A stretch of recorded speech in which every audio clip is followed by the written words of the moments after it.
নমস্কার দর্শক বন্ধু, আবার আরেকটি অনুষ্ঠান নিয়ে চলে এসেছি। বেশি না, আমার অনুষ্ঠানটি আমি 1 থেকে 1.5 মিনিটের মধ্যে শেষ করব। অনেকে আমাকে জিজ্ঞেস করে থাকেন যে স্যার, সঠিক জ্যোতিষ চিনব কী করে, কারণ এখন বাজারে অনেক জ্যোতিষ বেরিয়েছে।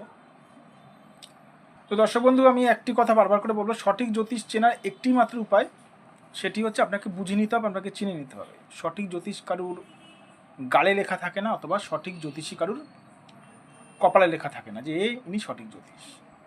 সঠিক জ্যোতিষ চেনার একটি মাত্র উপায় হচ্ছে, সেটি হচ্ছে যে যে জ্যোতিষকে আপনার কিছু বলতে হবে না, যে জ্যোতিষ নিজে থেকে আপনার সমস্যাগুলো বলে দিতে পারবে, সে হচ্ছে সঠিক জ্যোতিষ। আবার রিপিট করছি দর্শক বন্ধু, যে জ্যোতিষকে আপনার কিছু বলতে হবে না, যে জ্যোতিষ আপনার বলে দিতে পারবে আপনার সমস্যাগুলো, আপনার ভাগ্যের বৃত্তান্তগুলো, সে হচ্ছে দর্শক বন্ধু সঠিক জ্যোতিষী।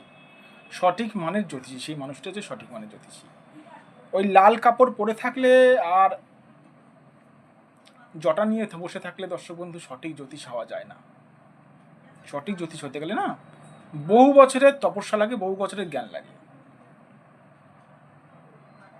ভালো থাকবেন দর্শক বন্ধু, নিজের শরীরের খেয়াল রাখবেন, দুশ্চিন্তামুক্ত থাকবেন। আবার আমি চলে আসবো নতুন একটি অনুষ্ঠানে।